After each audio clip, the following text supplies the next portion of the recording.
Hello दोस्तों, नमस्ते नमस्कार। मैं हूं आपका गौरव कुमार। जैसा कि आज आप हमारा टॉपिक देख रहे हो, सबसे पहले तो मैं सभी को हार्दिक स्वागत करना चाहता हूं अपने smart study with Gaurav Kumar के चैनल के अंदर। और जैसा कि आज हमारा आप टॉपिक देख रहे हो जिसका नाम है ह्यूमन ब्रेन, यानी कि मानव मस्तिष्क के बारे में बात करेंगे। यानी ह्यूमन ब्रेन के बारे में बात करेंगे कि आखिर ह्यूमन ब्रेन का काम कैसे होता है। आखिर हमारा दिमाग ऐसा क्या बना है सर हमारे दिमाग में कि जो बहुत ही एक स्पेशलाइज बेसिस पर काम करता है, यानी इतनी एफिशिएंटली काम करता है कि हमें वो चीज़ें महसूस भी नहीं होती। आखिर वो ब्रेन किस तरीके से कोऑर्डिनेशन करता है पूरी बॉडी का, जिससे वो सारी चीज़ें सिस्टमेटिकली ऑर्डर में होती हैं। वो ब्रेन किस तरीके से फॉर्मेशन करता है हमारी बॉडी में, जिस तरीके से हमारे हाथ पैर या कह सकते हो आंखों के अंदर जो भी वेरिएशन है, हमारे बॉडी के अंदर जितने भी वर्किंग प्रोग्रेस है वो इतनी आसानी से कैसे हो जाते हैं, उन चीज़ों की बात हम पूरी फुल डिटेल वीडियो के अंदर करते हैं। सबसे पहले बात करते हैं सर ह्यूमन ब्रेन के बारे में, यानी मानव मस्तिष्क के बारे में।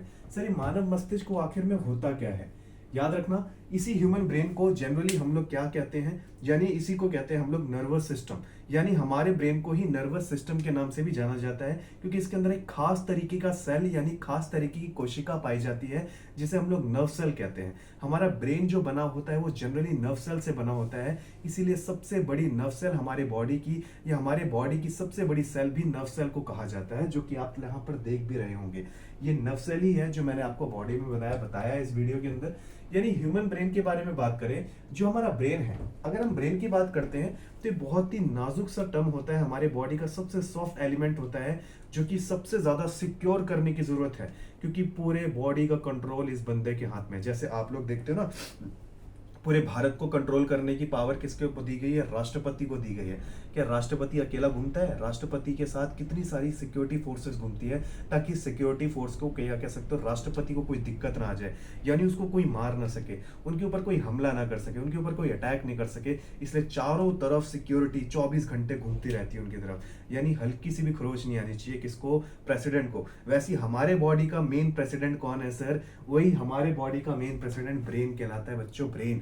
इसीलिए इसको भी सिक्योरिटी दी गई है। इसके आसपास भी पूरी तरीके से एक सिक्योर एलिमेंट है, जिस सिक्योर एलिमेंट का नाम है क्रेनियल बोन। ये क्रेनियल बोन 8 बोन से मिलकर बनती है सर, 8 बोन से मिलकर बनी है, इसीलिए 8 हड्डियों की शक्ति है इसके अंदर। इसीलिए हमारा ब्रेन सेफ है बच्चों, सेफ। इसीलिए कोई ऐसे खींच के मार देता है ना, तो ब्रेन को कुछ नहीं होता। ब्रेन कहता है झेल लेंगे, कोई दिक्कत नहीं यार, तू 4 बार मार, 5 बार मार, बस हथौड़ा मत मार दियो वरना क्रेनियल ब्रेन ब्रेक हो जाएगी। ठीक है जी। इसीलिए ब्रेन को बचाने का काम इतनी सुरक्षा से कौन करता है बच्चों? क्रेनियल ब्रेन करती है। 8 बोन की शक्ति लेके बैठा है ये। सबसे बड़ी बात क्या है सर? क्रेनियल ब्रेन सर इतनी हार्ड है, तो क्या ब्रेन अगर मान के चलो जब हम उछलते होंगे ऐसे ऐसे करके, ऐसे ऐसे जंप करते होंगे, तो जंप करने से तो हमारा ब्रेन भी तो उछल के लड़ सकता है इससे। बिल्कुल सही सोच रहे हो बच्चों, उछल के लड़ भी सकता है हमारे इस ब्रेन से या हड्डी से। तो उससे बचाने के लिए इसके अंदर एक मेंजोइट नाम की क्या दी गई है बच्चों? एक मेंजोइट नाम की एक झिल्ली होती है, यानी कि एक मेम्ब्रेन है। ये मेम्ब्रेन क्या करती है? पूरी तरीके से ब्रेन को कवर करके बैठी है, यानी कि इस ब्रेन के ऊपर एक सॉफ्ट लेयर है जिसे मेंजोइट बोलते हैं। इसी मेंजोइट के ऊपर क्रेनियल ब्रेन है, जिसे क्रेनियल बोन है, जो कि आपकी बॉडी या कह सकते हो ब्रेन को सुरक्षा कवच दी गई है। यानी कि अगर आप उछलोगे भी तो उछलने के समय ये क्या करता है? एक ऐसा केमिकल रिलीज करता है जिसकी वजह से वो हल्का सा ऊपर से हो जाएगा और फिर नीचे आ जाएगा, यानी कि इतनी जल्दी से टकराता ही नहीं है हमारी क्रेनियल बोन से। जैसे आपने ट्रेन की स्पंज को देखा है, ऐसे ऐसे कितनी भी तेज दौड़ रही हो, हल्का हल्का स्पंज करती है वो, बस दौड़ती कितनी तेज है लेकिन फिर भी हल्का हल्का स्पंज करती है। वही चीज मेंजोइट होता है। मेंजोइट में क्या होता है? जितना भी तेज उछल लो आप, उछलते समय क्या करेगा? हमारा ब्रेन हल्का सा ऊपर होता है फिर नीचे हो जाता है, ऊंचा हल्का ऊंचा फिर नीचे, यानी कि बेसिकली केमिकल ऐसा रिएक्ट करता है जिसकी वजह से हमारा ब्रेन जो है वो कभी कभार क्रेनियल ब्रेन से टकराता ही नहीं है।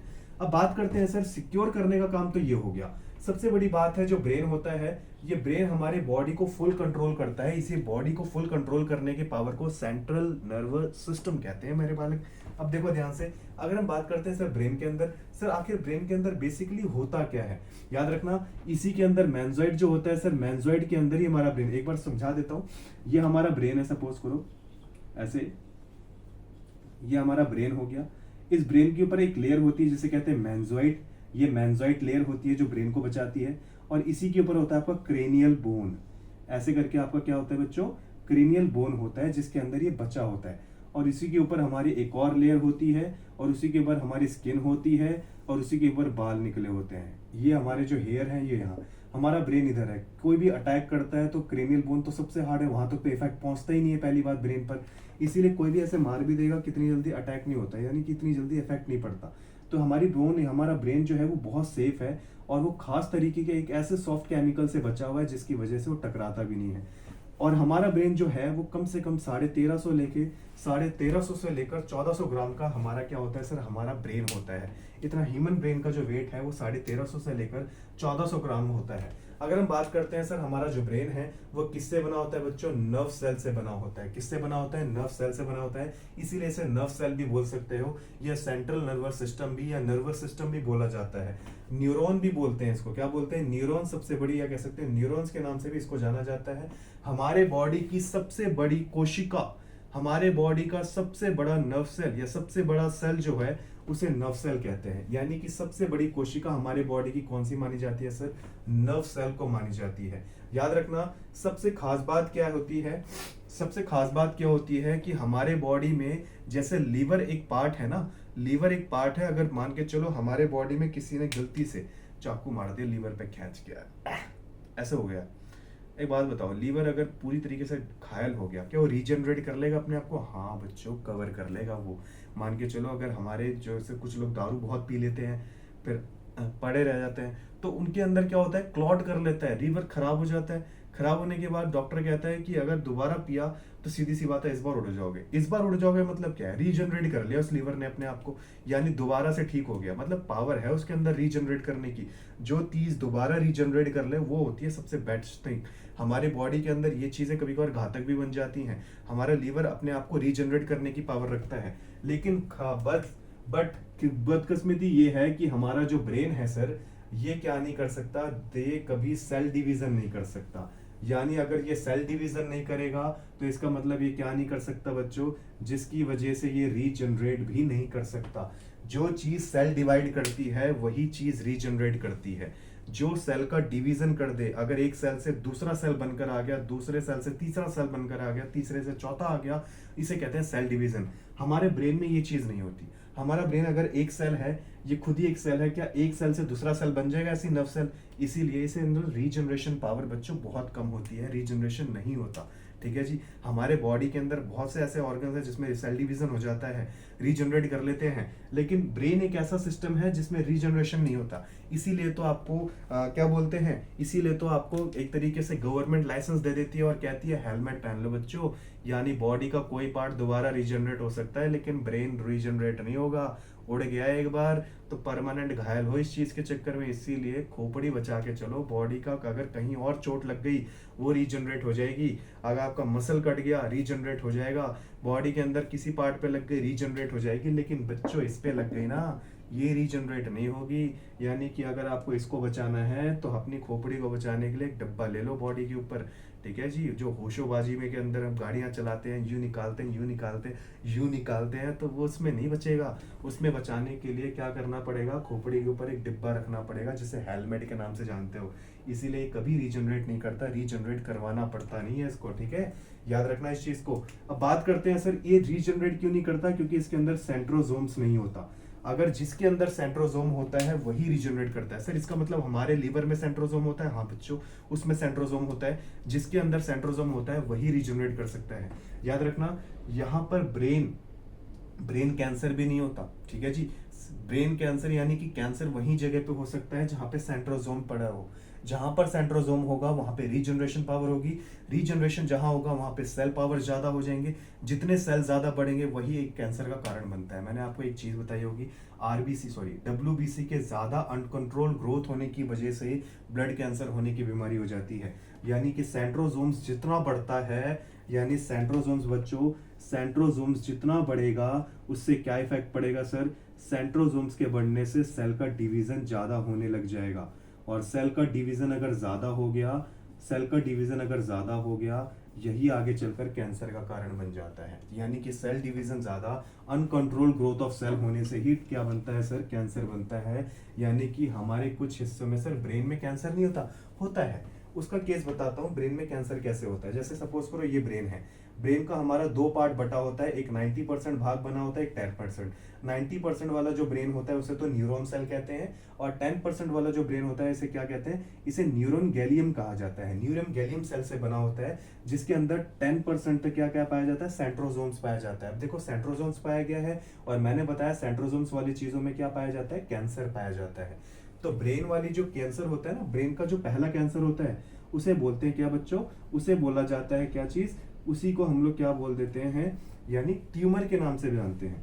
जो ब्रेन कैंसर की फर्स्ट स्टेज होती है उसे हम लोग ट्यूमर बोलते हैं, उसी को ट्यूमर बोला जाता है जो ब्रेन कैंसर का फर्स्ट स्टेज होता है। यानी ये ट्यूमर आगे चलकर कैंसर का ही रूप ले सकता है, लेकिन सीधी सी बात है इंसान इस वाली स्टेज तक पहुंच ही नहीं पाता, वो ऐसे में ही निपट जाता है। यानी सेकंड स्टेज तक पहुंच ही नहीं पाता, वो फर्स्ट स्टेज में ही निपट जाता है। इसीलिए ब्रेन ट्यूमर से इंसान की मृत्यु हो जाती है, वो कैंसर तक नहीं पहुंच पाता। तो यानी कि सीधी सी बात है, हम लोग कभी ब्रेन कैंसर नहीं बोलते, इसी को ब्रेन ट्यूमर कह दिया जाता है। ठीक है बच्चों, अब बात करते हैं सर इस ब्रेन के नर्वस सिस्टम के बारे में, थोड़ा सा बता देता हूँ, फिर बचा कुचा पार्ट आपको नेक्स्ट वीडियो में बताऊंगा। बहुत इंपॉर्टेंट चीज बताऊंगा ब्रेन के बारे में। देखो ध्यान से, हमारा ब्रेन कुछ ऐसा नजर आ रहा है आप लोगों को। हमारा ब्रेन सर ये कहाँ पाया जाता है, याद रखना, ये स्पाइनल कॉर्ड में पाया जाता है। स्पाइनल कॉर्ड हमारी रीढ़ की हड्डी के अंदर ये चीज है, रीढ़ की हड्डी के अंदर चीज है। सारी चीजें आपको नेक्स्ट वीडियो में बताऊंगा, अभी तो आपको शॉर्ट में बता रहा हूँ। आप ये जो ब्रेन के अंदर ये पार्ट देख रहे हो, इसे डेंड्राइट्स बोलते हैं। ये डेंड्राइट्स होते हैं जो ऐसे बिखरे पड़े हैं, ठीक है। और इसे जो ये देख रहे हो, इसे एक्सॉन बोलते हैं, ये एक्सॉन है। ये एक्सॉन क्या करता है सर, एक्सॉन क्या करता है, this is a type of chemical, एक केमिकल रिएक्शन रिलीज करता है जो एक पार्ट से दूसरे पार्ट, दूसरे पार्ट से तीसरे पार्ट, तीसरे पार्ट से चौथे पार्ट, यानी कि पूरे बॉडी को कंट्रोल करने के लिए एक केमिकल फॉर्मेशन क्रिएट करने का काम आपका एक्सॉन करता है। यानी कि सर सीधी सी बात, अगर ये मैसेंजर का काम कर रहा है, यानी एक मैसेज पहुंचा रहा है एक दूसरे से दूसरी जगह पे, तो इनके बीच में तो गैप है सर, ये दूसरी जगह तक मैसेज जा कैसे रहा है। आप ये तो कह नहीं सकते हवा में उड़ता हुआ जा रहा होगा मैसेज, यानी इनके बीच में गैप है। ये आप जो दिखा रहे हो, देखो गैप है बीच बीच में, ये गैप की वजह से तो मैसेज पहुंचना नहीं चाहिए, क्योंकि ये तो कंप्लीटली नहीं है, एक दूसरे से रिलेट ही नहीं करते।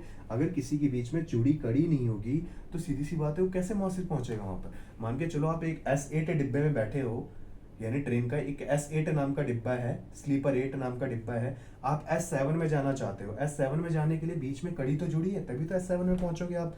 यानी कि आप लोग देखा होगा कि वॉशरूम के पास एक डिब्बा जुड़ा होता है, ज्वाइंट, उसी ज्वाइंट से आप जैसे ही निकलते हो तो डिब्बा ऐसे ऐसे हिल रहा होता है, फिर आप जाके अगले वाले डिब्बे में पहुंच जाते हो।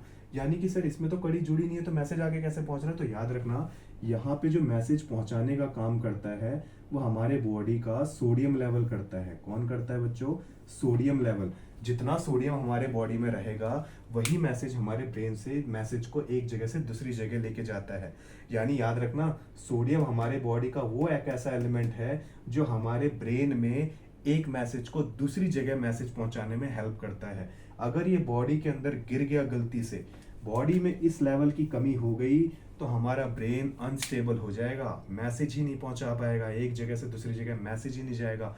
इसीलिए थोड़े से पागल जैसे काम होने शुरू हो जाएंगे, हमारा मेंटली डिस्टर्ब ज़्यादा हो जाएगा, और इसी सोडियम की कमी से होने वाली डिसीज़ को हाइपरनेट्रेमिया कहा जाता है, जिसको हम लोग कह सकते हो कि एकदम से हमारा ब्रेन ऐसे घूम जाएगा, हमें कुछ नहीं समझ में आएगा हम क्या कर रहे हैं।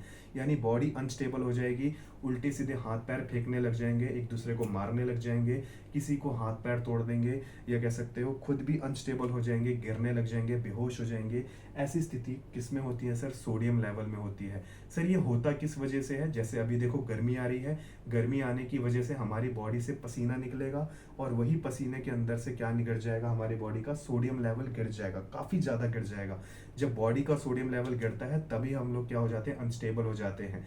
जो अनस्टेबल हो जाते हैं तो उनसे बचने के लिए क्या करना पड़ता है, पावर लाने के लिए पानी लेकर आओगे, पानी के अंदर चीनी डाल के क्या बना दोगे, एक ग्लूकोज फॉर्मेशन हो जाएगा, एनर्जी मिल गई। उसी के अंदर सोडियम डाल देना, यानी कि नमक डाल दोगे, फिर घुमा देना उसी घोले हुए पानी चीनी के अंदर, सोडियम के साथ आपको क्या मिल गया, एनर्जी भी मिल गई और सोडियम की कमी भी पूरी हो गई।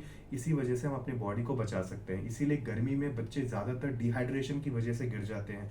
असेंबली करते होगे, असेंबली के अंदर कभी कभार हमारी धूप में असेंबली कराई जाती है, स्कूलों के अंदर देखा होगा 900 बच्चों का असेंबली स्कूल के अंदर होता है, जिसके अंदर मान के चलो सोडियम की गिरावट ज़्यादा हो रही है, वो धूप सहन नहीं कर पा रहा, वो बाद में चक्कर खा के गिर जाता है। वो क्यों हो रहा है, कर due to level of sodium level जब गिरने लग जाता है, माइंड अनस्टेबल हो जाता है, थोड़ी देर तक तो होश ही नहीं आता उसको, आगे तो आंखें बंद होने लग जाती हैं। ऐसी स्थिति किस वजह से हो रही है? ड्यू टू सोडियम लेवल की वजह से हो रही है। तो आप लोगों को इस वाली कंडीशन में इस वीडियो में आधा चैप्टर मैंने, या कह सकते हो आधा कंसेप्ट मैंने ब्रेन के बारे में बताया। नेक्स्ट कंसेप्ट में वीडियो के अंदर और चीजों को इंटरेस्टिंग बनाने की कोशिश करूंगा और नई नई मैसेज के साथ आपको पूरा का पूरा ब्रेन समझाऊंगा कि और भी क्या काम करता है हमारा ब्रेन, और भी तो काम होंगे सर, बिल्कुल बताऊंगा उसके नेक्स्ट वीडियो के अंदर।